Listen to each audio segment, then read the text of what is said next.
Left for dead, but not defeated is more than a moment.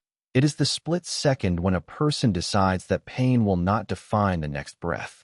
It begins with the cold shock of betrayal, the sting of realizing someone saw you as disposable, as a loose end they could cut without consequence. The ground is hard, the world is spinning, and everything in you wants to let the darkness settle. But something small and stubborn refuses. It is not dramatic or loud. It is a pulse, a flicker, a memory that insists you are still here. That tiny spark becomes the starting point, a place to rebuild from when everything else has been stripped away. When someone is left for dead, the body reacts first.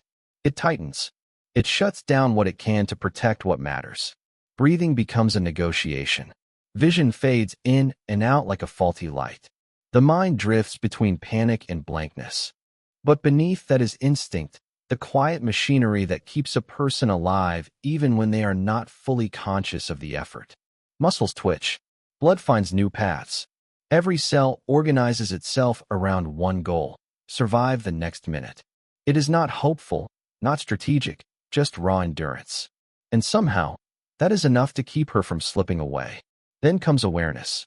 Slow, heavy, confusing. She registers the silence first. The stillness where there should have been footsteps, voices, something. The realization hits her like a second blow. They thought she was gone. They walked away. The anger is not sharp yet. It is loose and blurry, wrapped in shock, but it is there. A part of her wants to stay down, wants to surrender to the weight pressing on her chest and the ache spreading through her limbs. But there is a stronger part, buried deeper, that refuses. Not because she is fearless, but because she remembers someone telling her she could survive more than she believed. She remembers training sessions where giving up was never an option. She remembers a voice saying that pain only means the mission is real. She claws her way back into her body inch by inch. Fingers twitch first. Then her jaw tightens. She tests her legs, her arms, her ribs. Each movement sends a wave of heat through her, but she keeps going. She knows she cannot stay where she is. Stillness is as dangerous as the people who left her behind. She focuses on one task at a time. Roll to her side. Pull her knees under her. Get her hands against the ground.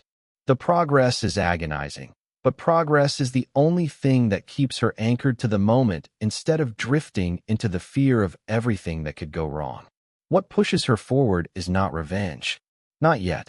It is survival in its purest form. She becomes her own anchor, her own motivator, her own reminder that she has come through worse storms than this, even if none felt as personal. There is no audience, no encouragement, no promise of rescue. She moves because she refuses to let the story end here. She moves because she has something worth fighting for, even if she cannot name it right now. She moves because the idea of giving up does not feel like an option she is allowed to take. Every breath becomes a choice. Every small shift in her weight becomes a declaration that she is not finished. The world around her stays indifferent, but she rebuilds herself in pieces. She straightens her spine. She steadies her feet beneath her. She forces her eyes open long enough to understand where she is. She does not feel strong, but strength is not what this moment demands. It demands grit. It demands stubbornness. It demands the ability to keep moving while broken. The thought that they expected her to stay down becomes a strange source of fuel. Not rage, but clarity. They underestimated her. They believed the worst of her was all she had. They believed they knew her limits. They were wrong, and that realization settles into her like a slow-burning fire. She takes another breath, another step. Her body shakes. Her vision blurs. But she is upright, and that alone rewrites everything they thought they controlled. Left for dead, but not defeated, is the transformation no one sees. It happens quietly, away from witnesses, inside the private space where a person decides they will not vanish. It is the moment she becomes dangerous in a new way, not because she is unhurt, but because she is still standing when she should not be. The unseen legacy of a Navy SEAL lives in the spaces between words, in habits that never fade, in instincts that stay sharp even years after the uniform is folded away. It is not about medals or missions whispered about in dark corners. It is the quiet transfer of grit from one person to another, given through lessons that feel ordinary until the moment they are needed. For her, that legacy did not arrive as a grand speech or a dramatic teaching moment. It showed up in the way he carried himself, the way he handled pressure, the way he saw obstacles as problems to solve rather than walls meant to stop him. He never tried to impress her. He never lectured. He just lived with a kind of discipline that made everything around him stronger, including her.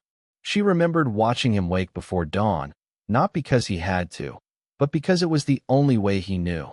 She remembered how he treated preparation as a lifestyle, not a task. He believed that chaos favored the ready. When plans fell apart, he never flinched.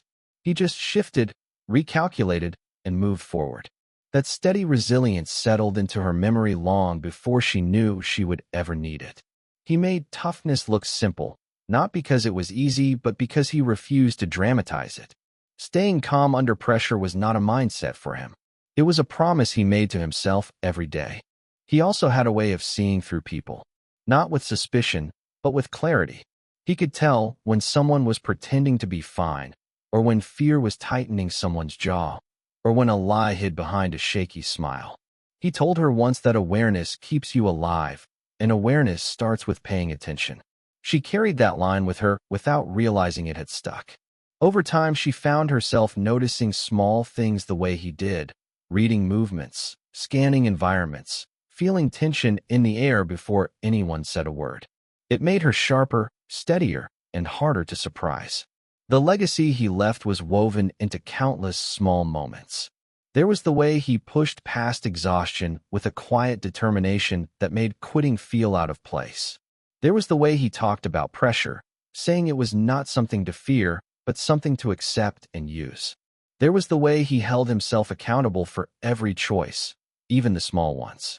He used to say that discipline builds freedom, and although she did not fully understand it at the time, she stored the idea away. Later, when her world fell apart and she found herself alone, that phrase returned as if he had spoken it into her ear that morning. He never acted invincible. That was part of what made his influence so strong. He acknowledged fear, but he refused to let it lead. He prepared for failure, not because he expected it, but because he knew overconfidence could kill faster than a bullet. That balance of humility and strength shaped the way she approached challenges. She learned not to panic when things went wrong. She learned to breathe instead of break. She learned that most limits are assumptions, not facts. When people hear the words Navy SEAL, they picture the action, the danger, the missions told in half-truths. But the real legacy is built in quiet moments that look like nothing special at all. She felt it in the way he listened, fully focused, treating every conversation like it mattered. She felt it in the way he encouraged questions and discouraged excuses. She felt it in his belief that preparation is a sign of respect, not just for yourself, but for everyone who depends on you.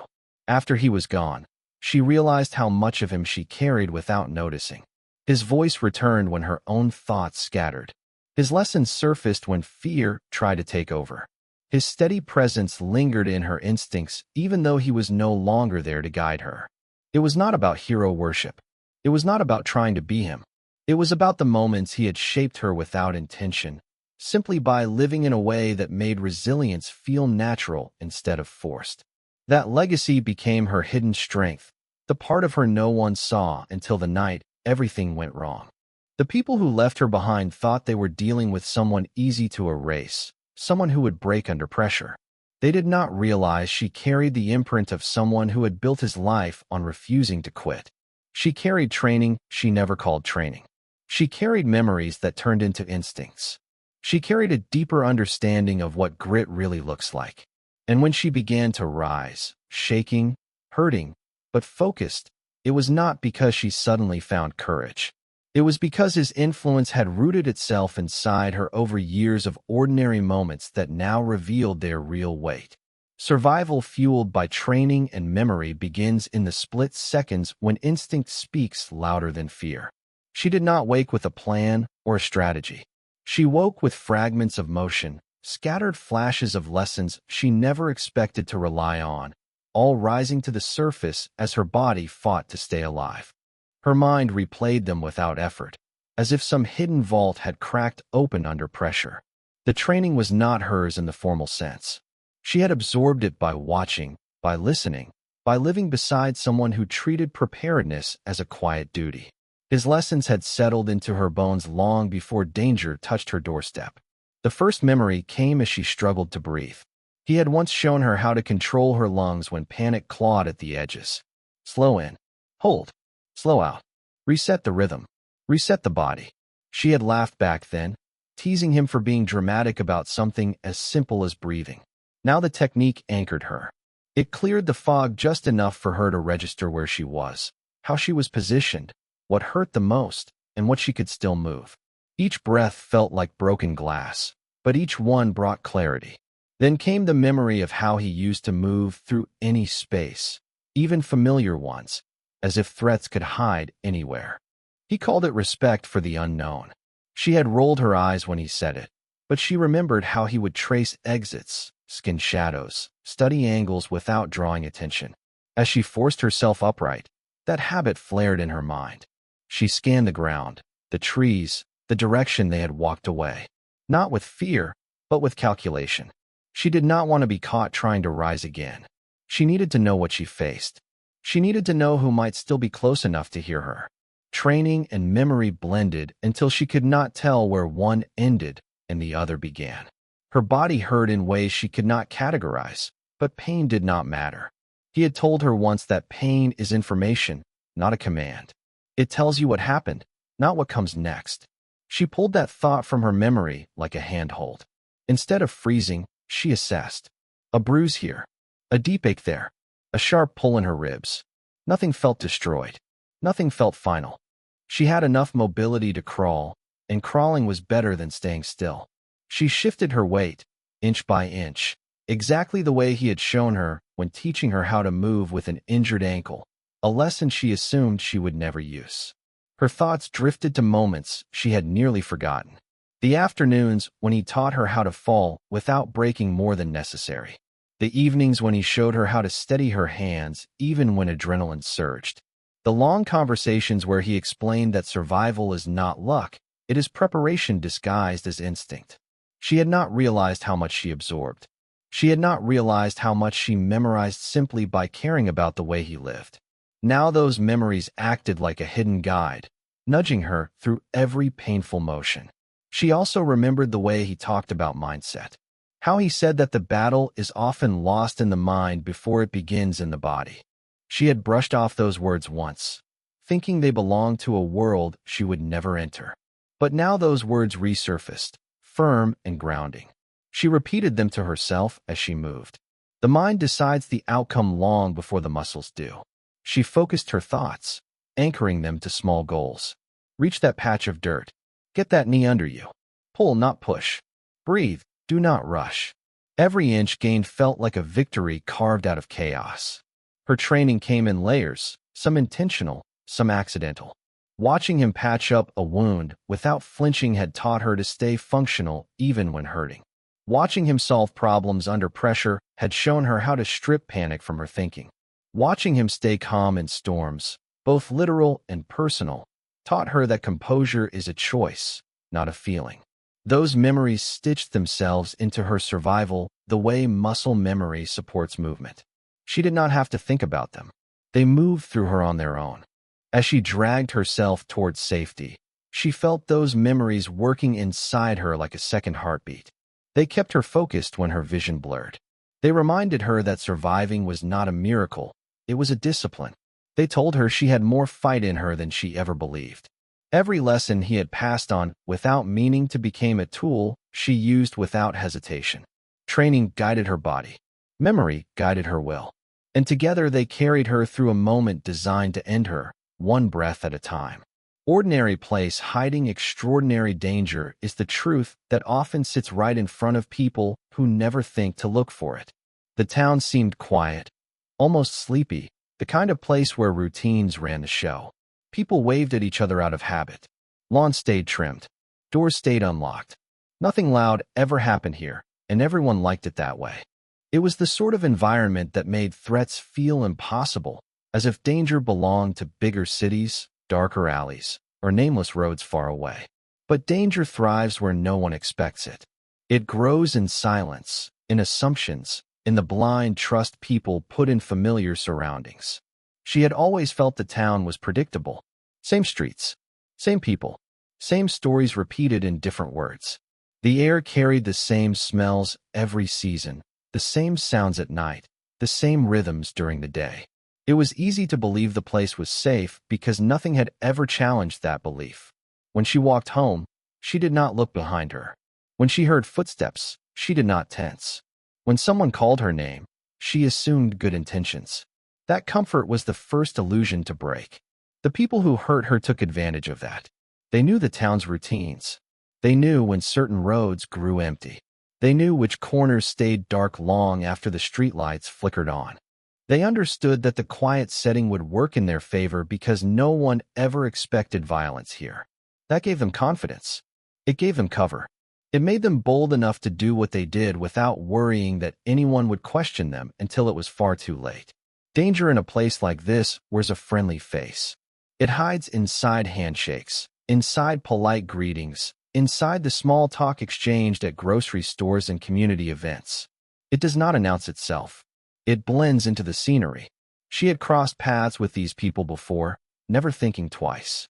They had smiled like everyone else. They had stood in line behind her. They had walked the same sidewalks and pretended to care about the same local concerns. Their normalcy was a mask, and the town's calm atmosphere made that mask impossible to see through. What happened to her stripped away that illusion. As she lay in the dirt, the quiet around her felt different. The silence was no longer peaceful. It was heavy, unnatural, almost mocking. The trees did not rustle. The road did not echo with passing cars. The emptiness of the place made it clear how perfect it had been for them. They chose isolation not by accident, but by design. The same stillness that once made the town feel safe now made her feel exposed. Ordinary had turned hostile in an instant. Her mind replayed memories of the town while she fought to move. She remembered the shortcuts she used to take, the open fields she once admired, the trails she thought were calming. Now each image carried a different meaning. She saw open areas that were perfect for someone to disappear in. She saw blind spots that made ambushes easy. She saw roads that felt friendly but had no witnesses when the sun dropped. The simplicity of the place suddenly felt like a trap she had never recognized. Danger in quiet towns often hides behind the belief that everybody knows everybody. But knowing someone is not the same as understanding what they are capable of. She had trusted the surface. She had trusted the comfort. She had trusted the idea that bad things happened elsewhere, to other people, in other lives. That belief had made her vulnerable, and the people who targeted her counted on that exact vulnerability. They weaponized the ordinary environment around her. As she pushed herself up, she realized how much of the threat came not from the attackers themselves, but from the setting that let them operate without fear. The still roads, the empty fields, the lack of noise, the absence of curious eyes, all created the perfect pocket for violence to unfold unnoticed. A place designed for peace had turned into a place where someone could be hurt and left without a trace for hours. It was a dangerous contrast that she had never considered until now. The town's calm nature had always been part of her identity, shaping how she walked through life. But now that calm felt false. It felt like a cover that hid shadows she had never noticed. She began to understand that danger does not need chaos to thrive. It only needs complacency. And in a place where everyone assumes they are safe, complacency is everywhere. She saw the truth with new eyes, the kind of eyes that come from surviving something the town was never supposed to hold. Every small sound suddenly mattered. Every quiet corner felt sharper. Every familiar path looked different. The danger had always been there, lying low, waiting for someone unaware enough to walk straight into it. The ordinary nature of the town had not protected her. It had protected them. It had concealed their intentions. It had hidden their footsteps. And now she carried the knowledge that calm does not equal safety, and familiarity does not equal trust. Her rise sparks fear in those who tried to silence her because survival was never part of their calculations. They walked away certain the story had closed. They believed she would fade into the ground they left her on, voiceless and erased. The moment she began to move again, the moment she gathered herself inch by inch, something shifted that none of them anticipated. Her survival was not just a problem for them. It was a threat that cut straight through the confidence they had worn like armor. They had built their plan on the assumption that she was weak. Now, every sign of her strength became a reason for them to worry. Fear does not always show itself through shouting or panic. Sometimes it appears as frantic whispers, as tightened shoulders, as glances exchanged in rooms that used to feel safe. When the first hint reached them that she might still be alive, it hit with a force none of them wanted to admit. They brushed it off at first. They said it was impossible. They reminded each other of how certain they had been. But certainty is fragile when it is built on cruelty. Doubt began to creep in, and doubt is the first crack in any plan. They replayed the moment they walked away. They questioned whether they checked enough. They wondered if her body had shifted, if she had breathed differently, if they missed something vital. Each unanswered question added weight to the fear building inside them. They had counted on silence. They had counted on the dark. They had counted on no witnesses and no loose ends. Her survival exposed the flaw in their thinking. It showed them that they were not as in control as they believed. Her rise was not loud. It was slow, painful, and steady. But the impact of it traveled fast. Quiet towns carry rumors like wildfire, and word spread in subtle ways. Someone mentioned seeing movement where there should have been none. Someone else heard about tracks in the dirt. Even without names or details, the idea alone unsettled them. They had thought they erased a problem. Instead, they had created a force they did not know how to handle. Fear turned into frustration. Frustration turned into tension. They snapped at each other in private. They tried to rewrite the story so it made them feel in control again. They argued over who should have checked. They blamed the conditions, the timing, anything that let them avoid facing the truth. The truth was simple. She lived. And if she lived, she could speak. She could identify them. She could tear down everything they tried to protect by getting rid of her. They watched the town in a new way, scanning faces at grocery stores, studying cars passing by their houses, listening too closely to conversations that had nothing to do with them. The calm they once enjoyed turned into a pressure cooker. Every normal sound became suspicious. Every unexpected knock made their pulse jump. They began to imagine her footsteps everywhere. Their minds replayed what they had done, looping the memory until they could not sleep without wondering if this would be the day she surfaced. What made their fear grow was not just her survival, but the strength she showed by getting up at all. They knew what they had done. They knew the force they used. They knew how unlikely it was for anyone to come back from that. The fact that she did meant she was not the person they thought she was. She had endurance they did not factor in. She had resilience they never respected. She had a reason to rise they could not comprehend. And people fear what they cannot predict. They imagined her walking into town, bruised but alive. They imagined her sitting in front of someone willing to listen. They imagined the questions. They imagined the consequences. Every scenario ended with their names exposed, their actions dragged into the light. The fear of that possibility ate at them. It made them restless. It made them sloppy. It made them rethink every move they made since that night.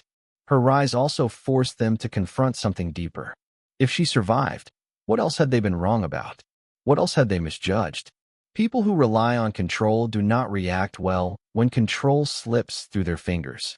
Her survival was proof that they were not as powerful as they believed. It was proof that they made a mistake. And mistakes haunt the people who create them. Every hour she stayed alive was another hour the truth lingered just out of their reach. She did not need to speak yet. She did not need to confront them. Her existence alone was enough to scare them. Because once someone you tried to destroy starts to rise again, you lose the hold you thought you had on the world. Their fear grew with every breath she took, every step she made, every sign that she was not going to disappear quietly. A countdown to truth and reckoning begins the moment someone survives what was meant to end them.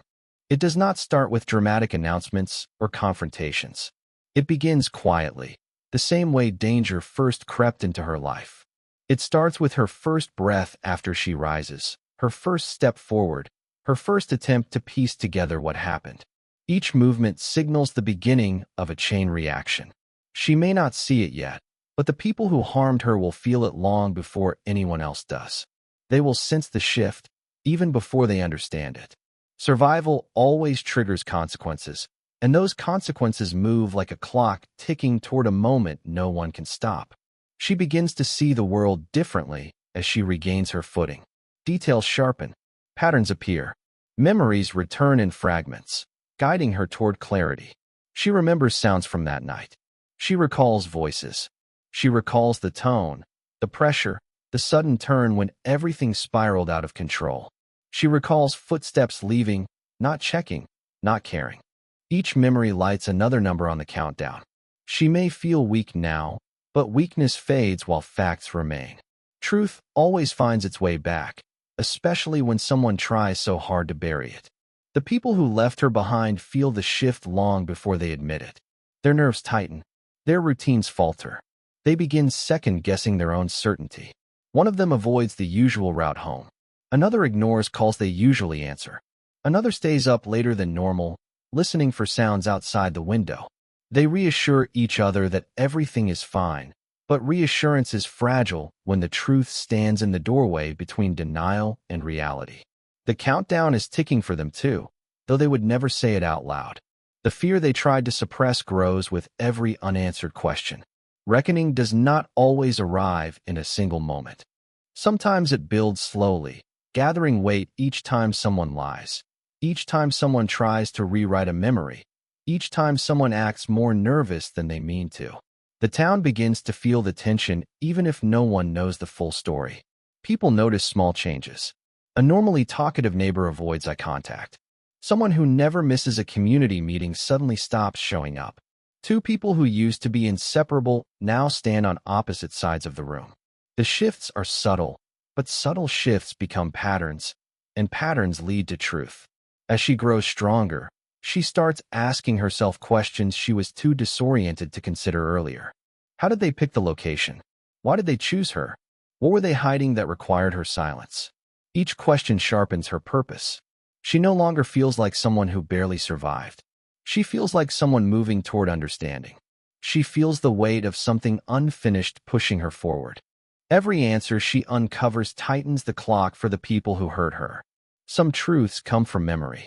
Others come from observation. She watches people's behavior change around her. The way someone freezes when they see her walking again. The way another person avoids speaking to her. The way whispers cut off when she enters a room. She does not need accusations to understand fear. She can read it in how people move, how their eyes shift, how they measure their distance. Their reactions tell her more than their words ever could. The countdown speeds up with every uncomfortable glance. Reckoning is not about revenge. It is about accuracy. It is about putting the right pieces in the right places until the picture can no longer be denied. She begins gathering information without announcing anything. She listens. She observes. She notices inconsistencies in stories people tell. Someone describes a detail no outsider should know. Someone else slips and corrects themselves too quickly. Each inconsistency adds pressure, like another tick on the clock echoing through their consciences. They feel that pressure too. Their conversations become shorter. Their tempers flare. They blame each other for mistakes no one can fix. They argue over what she knows, what she saw, what she might remember. Their fear is not random. It is calculated. They understand that the truth does not need to shout to destroy them. It only needs to breathe. And she is breathing. The countdown grows louder inside their minds as her presence becomes impossible to ignore. She is no longer the person they dismissed. She carries herself with a quiet strength that unsettles them. She does not need threats or accusations to make them worry. Her silence alone is enough. Because silence holds possibilities. Silence holds questions. Silence holds the truth they tried to bury. Each day brings her closer to understanding, and each day pushes them closer to accountability. They see it in her eyes. They sense it in their own guilt. The countdown keeps ticking, steady and inevitable, guiding everyone toward the moment when truth will no longer stay hidden and the reckoning they tried to avoid will finally step into the light.